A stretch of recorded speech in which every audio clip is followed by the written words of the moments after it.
ka ba? Masaya ka ba sa nangyayari sa iyo ngayon dahil nagkaroon ka ng sariling negosyo? Abay, syempre, oo. Pero, ngayon ay medyo malungkot ka. Medyo ay merong pag-aalinlangan sa iyong puso. O, di ba, grabe ka Tagalog? Ay, bakit? Meron na namang nagtayo ng panibagong tindahan dyan malapit sa inyo. Ate Tintin, matindi talaga ang kakumpetensya ko na ito. Hindi lang iisa, hindi lang dalawa, kundi hilera na kami. Huwag kang mag-alala, parehas tayo. Gusto mo ba ang ganyang usapin? Ganitong mga topic na tinatalakay ang problemang pangtindahan? Abay, mag-subscribe ka na kaya Titintin. Pindutin mo ang like button na yan kung relate na relate ka talaga. Pero huwag kang mahiya dahil alam kong nakaka-relate ka. At syempre, pakishare na rin kung hindi kayo busy. Kaya, umpisa na natin ang real talk na chismisan. Nangangamba ka ba? Dahil marami na namang nagsulputang bagong tindahan dyan sa inyo.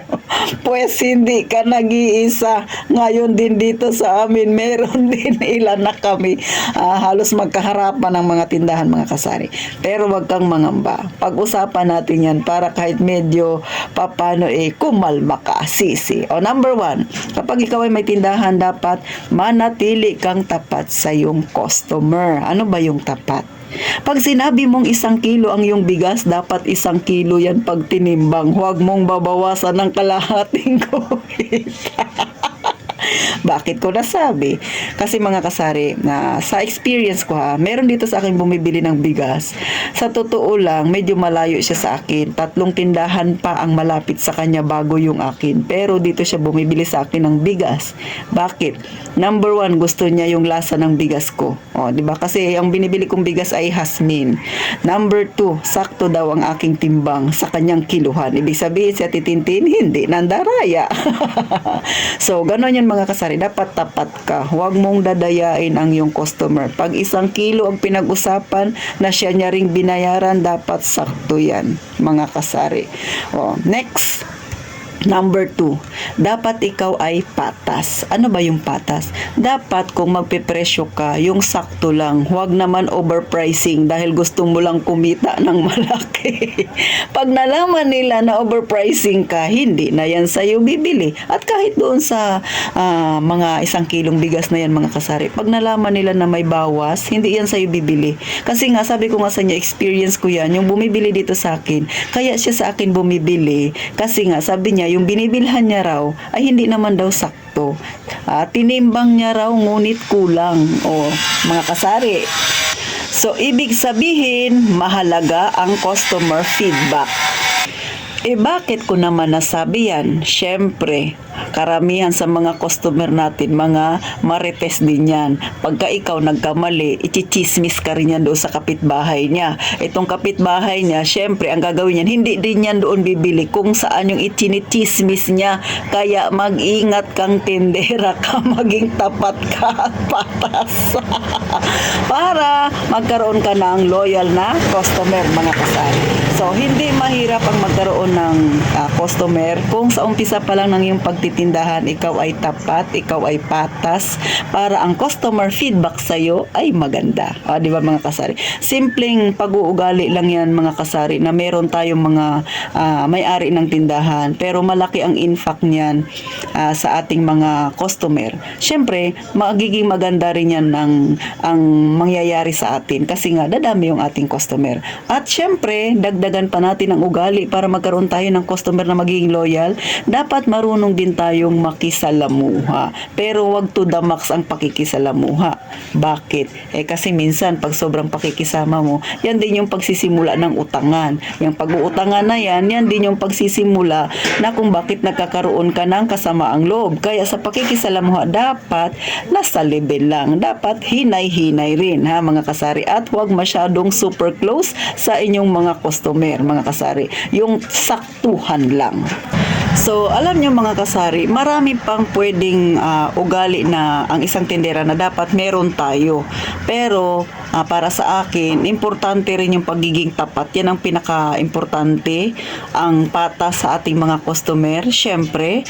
At yung customer feedback, isa rin yan sa mahalaga. At yung pakikisalamuha natin sa ating mga customer. At panghuli na dapat na meron tayo mga kasari, sikapin na bago ka magbukas ng iyong tindahan ay ipag-pray mo muna na sana sa buong maghapon pagkalooban ka ng biyaya. Yan yung pinaka mahalaga sa lahat mga kasari. Siyempre bago ka magnegosyo ay humiling ka muna sa ating Panginoon na sana ibigay yung mga pangangailangan natin. Yan ang pinaka-importante para sa akin mga kasari.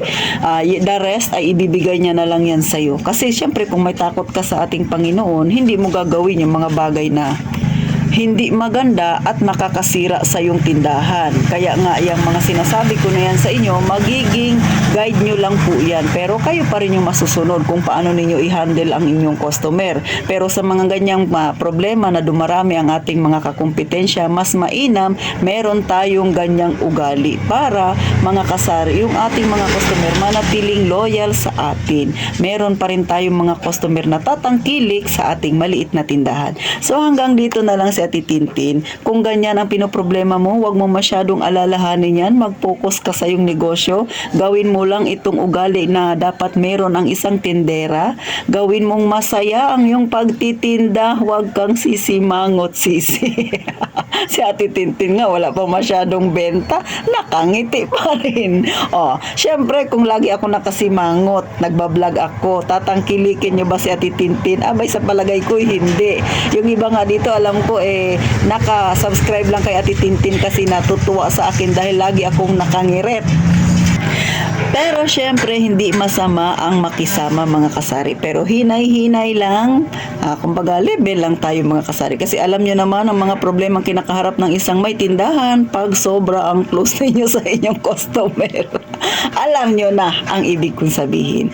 So hanggang dito na lang mga kasari ha. Huwag nyo masyadong dabdamin. Kung merong magtatayo na naman ng panibagong tindahan, focus lang tayo sa ating tindahan. At syempre, manatiling ikalma ang ating sarili at higit sa lahat ipag-pray na sana bigyan tayo ng biyaya. Kahit gaano pa karami ang magtayo ng tindahan kung ikaw ay malakas sa itaas. Di ba? Kasi syempre, lagi mong pinagpipray ang tindahan. Ikaw ay tapat sa iyong pagninegosyo.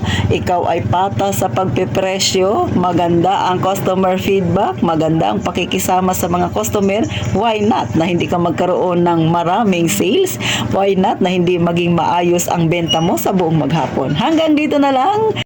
At gaya nga ng palagi kong sinasabi, mag-ingat tayong palagi mga kasari.